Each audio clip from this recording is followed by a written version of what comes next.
What if I told you that the New York Mets and the New York Yankees just played a 3-game Subway Series matchup in which the talk of the town heading into this series, as a surprise to absolutely nobody, was Juan Soto making his long-awaited, highly anticipated return there to Yankee Stadium. But what if I told you that after that series concluded, after the New York Yankees win comfortably in the series finale by a final score of 8-2, after the Yankees are still top dog in the American League East, having so many things to gloat about and be happy about as a fan, especially not only Aaron Judge, but Cody Bellinger, Trent Grisham. We look at all the pieces in that Yankees lineup, and of course Max Fried on the pitching end, and you mean to tell me that the talk of the town as that series ends has everything to do yet again with Juan Soto, but this time with Juan Soto wishing he was a New York Yankee still and not a New York Met? No, folks, you did not hear that wrong. That is correct. But yes, what you heard that from is not correct itself. That is what we call nonsense. That is what we call delusion. And there's no better people who have done a fantastic job on displaying such nonsense than Michael Kay of Yes Network and many others there in the media that we're going to emphasize today. Because what has been the commonality with Juan Soto when he first became a free agent all those months ago to ultimately sign with the Mets on a $765 million contract? It was a simple fact that Juan Soto was in fact going to be leaving the New York Yankees. And Yankees media and their fans simply don't know how to wrap their head around the idea that a one-night stand just doesn't want to stay for a second night. And that is the reality for them, their media, and now the unfortunate discourse that continues on social media. So much so that we have Jeff Passan going out of his way to feel the need to tweet out to the public that yes, no, don't worry, Juan Soto is not taking a private jet by himself there when he exited Yankee Stadium going on to the next series there in Boston. He travels with the Mets just like any other player. If you're wondering where exactly did that stem from, it stemmed from the same exact media nonsense that has plagued New York sports for a decade plus at minimum on end. And we're going to highlight here what exactly they continue to do wrong, because listen, I get it being obsessed and all, because I, like many of you, never want to lose a top player on my favorite team, especially to a rival team there in the same state, let alone the same city.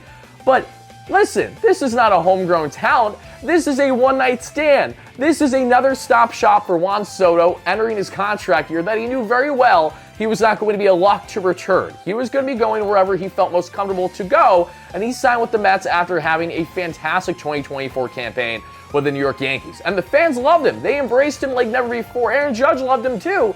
But quickly, things have not only soured with him landing in Flushing, Queens, but the media headlined by Michael Kay just can't grasp the reality that he just doesn't want to be there. Who would have thought New York Yankees fandom, media, and the front office itself still struggles to comprehend the idea of players not wanting to be there when they are the heralded 27-ring championship organization. They are the OG team that when you think of baseball especially, you think of the New York Yankees right away, so they have everything to offer. Why wouldn't you want to go back? And that still stings and bothers them to this very day. Mind you, Juan Soto had a very underwhelming series in that Subway Series matchup. There's no denying that whatsoever. I, as a Mets fan, like each and every one of you, was beyond underwhelmed with the lack of, I think, confidence to a degree, hustling out there, ground balls that he simply had a check swing on, that he had his head down and was having a soft jog, doing his best Manny Machado impression. We got to remind Juan, he's no longer in San Diego. He doesn't need that negative influence there where everything's smooth sailing. But rather, even with Juan Soto having an underwhelming series to return the Bronx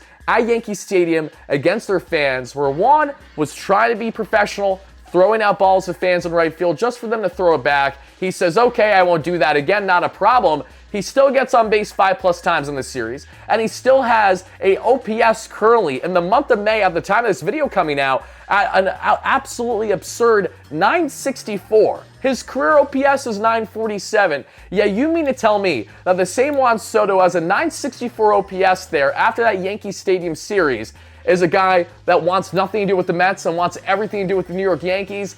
Guys, let's just take you back to how this all truly started, because it begins in the startup of this series. It really begins going all the way back to the offseason when nonsense of everyone and their mother acting like that they have a clue what they're talking about, yet everyone has nothing more than hearsay to say. But when it's Juan Soto, a generational talent, they're not going to shut up. They're going to have their choice words. And as I'm talking to myself, I'm not going to shut up on the Juan Soto front either, but we're going to call out the BS for what it is, like I always do for you guys. This is nothing more than yet the latest media narrative to make you believe that Juan Soto is this type of player, this type of personality, when it is far from it. Which now set the stage for that Subway Series matchup between the New York Yankees and the New York Mets. And famously, Juan Soto was initially expected to be mic'd up for that series, Sunday Night Baseball series finale between the Mets and the Yanks. And why did that not happen? Why did we come to find out reports suggesting that Juan Soto was pretty much begging and pleading to not be mic'd up?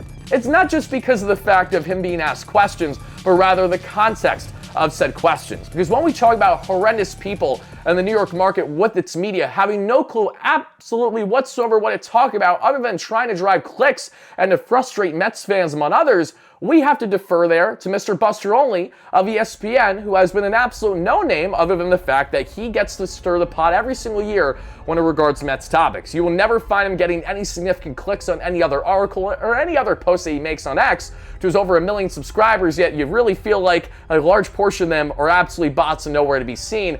Regardless, Buster confidently posts pregame Sunday Night Baseball that we're going to have Juan Soto mic'd up and we're going to ask him about Aaron Judge having pretty much the best start to the season that one could possibly fathom, even without Juan Soto in the lineup. So you mean to tell me that you're going to mic up Juan Soto in his return to Yankee Stadium and not talk about Juan Soto, and not talk about why exactly he landed with the Mets, not talk about how his season is going thus far, but rather a opponent player that has nothing to do with him and will never have anything to do with him again because he's never going to be a New York Yankee. You see that emphasis on will never be a New York Yankee again, something that not only Yankees fans, but the media especially just simply cannot comprehend, and they need to milk this thing as long as they possibly can. So Juan Soto promptly says, no thank you, I want nothing to do with your BS, get out of here. They mic up WardyNYM instead, and that was fine for a broadcast that's absolutely horrendous on just breaking down simple baseball. There's a reason why ESPN and MLB are ending their partnership after the 2025 season, and it has everything to do with, as Rob Manfred has been quoted saying,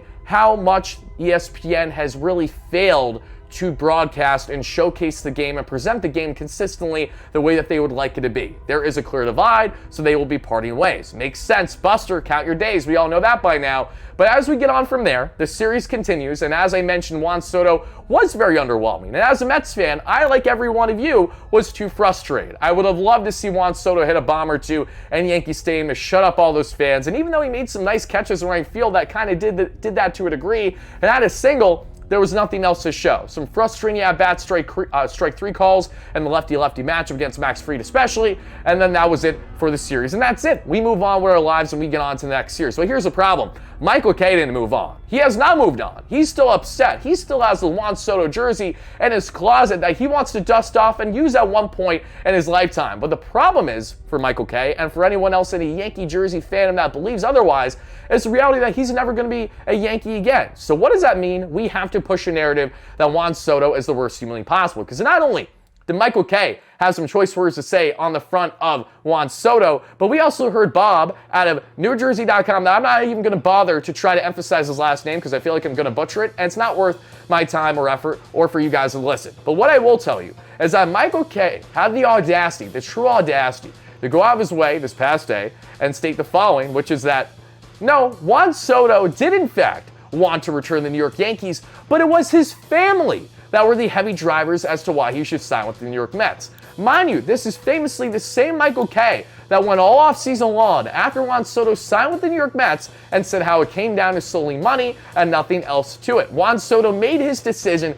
keyword, he made his decision to be, in fact, a New York Met, and that is where he's going to find himself staying. So, Michael Kay was under the impression that the dollars were the X factor, and that is the reason as to why he signed with the New York Mets. Now we come to find out that, okay, the dollars aren't the reason, it's just his family, it's just to make his family comfortable. How many goalposts are we going to move for you to get smacked in the face with what we call reality, which is that Juan Soto never signed with the New York Yankees for his various reasons? Not only was it just because of poor family treatment, which is in fact a fact, Juan Soto was disgruntled by what we saw there reportedly, and that was in fact true, with security and courses of the 2024 season. So if you have anyone to blame, Steinbrenner and Cash, why don't you blame your security staff for having a stick straight up there, you know what, and not handling Soto's family just wanted to be treated normal like anyone else. They weren't even given normal treatment. And Steve Cohen, knowing he has all the money in the world and knowing that he's not going to be stubborn to say, you know what, we're not going to give you any special treatment, we just want you for the sake of wanting you, he unrolled the red carpet, understandably so, and he gave Juan Soto and his family the best kind of treatment possible. And that's why the Mets are deemed by many as one of the best hospitality organizations in all Major League Baseball. They're so personal. Alex and Steve Cohen have done such a great job. Alex Cohen actually built, this past year alone, a separate room just for families to specifically hang out there pre, during, and post-game at Citi Field, something that she's very proud of to further build the family dynamic around Citi Field. That this is not just about the players. This goes in hand with everyone that is a part of these players' lives. Good, bad, or indifferent, they're all a part of the group. Yet Michael Kay is firmly under the belief that Juan Soto wishes he was a New York Yankee right now. Bob at NewJersey.com also feels the exact same way. And even though that Bob does emphasize on the pieces that you guys see here how he is not an expert on trying to evaluate someone's emotions by a stretch. This is not a therapist, everybody. We don't need to cut into the latest episode of The Sopranos to figure out what Bob has to say here. Yet he goes on to say that even while I'm not an expert and literally have no backing whatsoever to justify saying what I'm going to say as a professional beat writer on the beat there for the New York Yankees, specifically on the New York Yankees. Make sure you don't lose track of that, folks. But Juan Soto is absolutely miserable, they go on to say. He is so unhappy. He is downright miserable to be there. And then we see, that because of the fact that he didn't want to speak to the media there that we saw with ESPN's broadcast, and because Juan Soto didn't speak to the media when this series was over, clearly that insinuates that not only is he unhappy, but how much he regrets being a New York Metropolitan, knowing he has another 14 years there in Flushing. I mean, at one point, there was a time in reporting and writing across sports and across everything in life, especially before it went completely down the gutter, where people weren't just sharing their own hearsay beliefs, but rather they were actually sharing factual information and not just how they felt and want to push a narrative to make you feel the exact same way. Sadly, especially New York sports media has completely turned on its head the past 5 to 10 years, and in order to drive clicks and in order to drive views, insight, to actually get people engaged, they need to go ahead and just share their opinion and deem it as fact. So even though that this was relayed as simply an opinion piece, it is being made out to believe yet again that is something more. The average person that's going to look at a headline of that article is going to say to themselves, oh wow, Juan Soto is clearly regretting his decision. That is exactly what it is. Juan Soto said it. But here's the thing. Juan Soto didn't say a single word. He didn't say a single word to the media at all in this series. And because he didn't say a single word, you see how they speculate, you see how they assume, you see how they think that they know better and actually understand what Juan Soto's thinking better than Juan Soto himself, or let alone the organization that actually has him for the next 15 years, and not the organization that'll go down in MLB history as one of at least 4 teams that Juan Soto has took part in playing in. Yet out of those 4 teams, the New York Yankees will always be the lowest and smallest tenure that he's ever had with a team. No other team will Juan Soto be with just for 1 year, barring changes over the next 15 years. It'll only be the New York Yankees. And the idea that not only are the Mets' little brother, but somehow are the losers in the end of this, when you have fans suggesting the exact opposite, that, Juan Soto misses the Yankees so much, we absolutely let him hear it in this 3-game setting. He was sad about it because of how much he misses a fan. Guys, this is the same Juan Soto that's at a roaring Citi Field every home game for the most part. This is the same Juan Soto that even at his worst right now is a 250 average and 822 OPS and having elite savant numbers that you see. And again, almost 1,000 OPS in the month of May. Yeah, you mean to tell me that, he clearly misses his New York Yankees. I think $765 million have something to say about that to begin with. And secondly, it's the reality of Juan Soto now trying to handle the expectation of not only being in a big market for his second consecutive season the way he is from the Yankees to the Mets, but rather actually handling the market, handling the pressure that comes with being the $765 million man.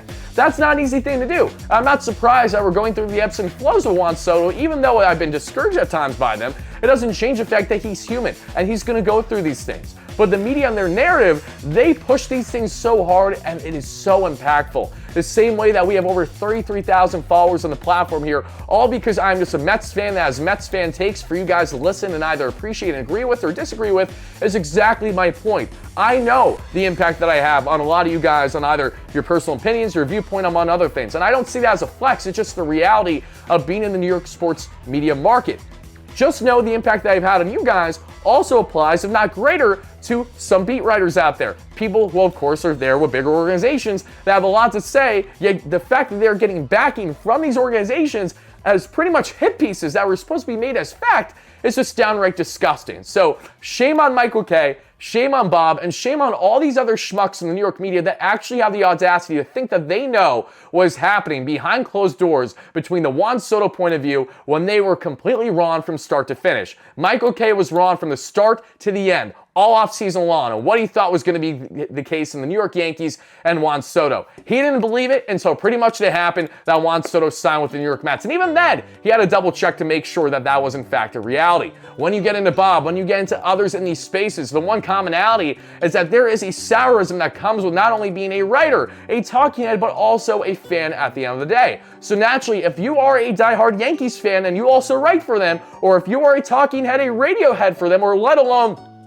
an actual play-by-play guy for them on a daily basis, I'm going to go on a limb and say you might have some pre-existing bias. So color me shocked, these same people that were disgruntled by Soto exiting Yankee Stadium to in fact land in Flushing City Field with the New York Mets are the same ones who have had these absolutely absurd social and overall media outbursts to make you think, as either a Yankee, a Met fan, or just a baseball fan in general, that this is what it is. Far from it, everybody. The reality is as follows. Juan Soto signed with the New York Mets because he wanted to be here. He had his respective reasons as to why he wanted to be here. From not only the hospitality aspect, but also thriving in the NL East. He's had more comfortability there during his time with the Nationals than anywhere else. He's dominated at Citi Field his entire career. His numbers at Citi Field when he signed with the Mets initially were absolutely absurd. There are endless reasons as to why Juan Soto signed with the New York Mets, and he thought long and hard over a month-plus long negotiation to make his decision. I promise you, Michael Kay, I promise you, Yankee fans, I pinky promise you, as much as this is going to be hard to comprehend,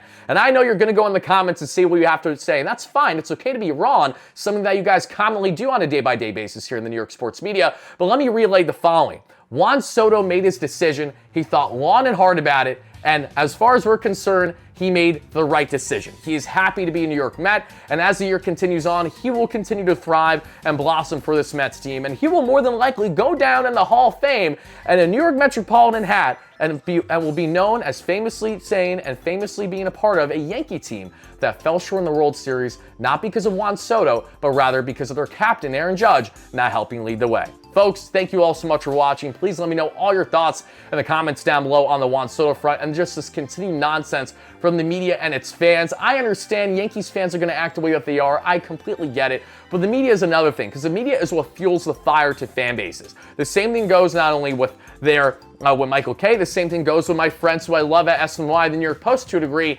Everyone at the end of the day is going to have a certain agenda that they want to display, that they want to explain. But when there is a difference from having a clear cut saying, hey, this is just my personal opinion and I'm not trying to present it as fact, versus making assumptions and going out of their way to voice their opinion as essentially fact, are two very different things, and it's an absolute shame what it's doing, brain rotting so many baseball fans in today's game, especially in the New York media market, making them believe something that's not true, trying to fit a narrative and trying to lean in on more as to why Yankees fans should despise Juan Soto and why Mets fans should be upset with Juan Soto so far this season. Two things that should not be the case for Yankees fans. You can't act any more little brother than getting upset over a one-night stand that didn't want to stay for a second night. And for Mets fans, understand it's a 162. You're going to have highs and lows, and I want to see Soto perform just as much as the next guy. But he still has just under 1,000 OPS so far in the month of May that we've seen to this point, and this is the same Juan Soto that isn't going anywhere. So if we've learned anything from the Carlos Beltrans to the Francisco Lindors to now the Juan Sotos, it's to not buy in completely as to what the initial product is as the end-all be-all. Maybe it's going to take Juan Soto all season long to really get into comfortability and in a groove versus what we saw in his one-and-done year with the Yankees. You want to know as to why that Yankee season stands out a lot more? It's because it was his walk year. He had a short porch and right, and he had Aaron Judge right behind him. Color me shocked that Juan Soto had a career season when he was set up for greater success than any other previous season in his major league career on the offensive end. Context is important. Just don't ask the media if they understand what that means, because obviously they certainly don't. Thank you guys again for watching. Let me know all your thoughts in the comments down below, and be on the lookout for our latest coverage that we will have on the New York Mets later on today, probably at the time of this video coming out, likely for Game 2 of a 3-game set against the Red Sox. And shout out to my guy Mike here from Stark Raving Sports for being an absolute stud, editing this puppy in a different fashion than what we typically do. But if you guys like this kind of content, check out WardyNYM, where I cover MLB-wide topics. We have multiple videos likely dropping this week, so be on the lookout for that. Have a lot of fun and a lot of content pumping here on the respective platforms, so be on the lookout for them. Until then, folks, have a great one. And as always, no matter what, let's go Mets. Peace out.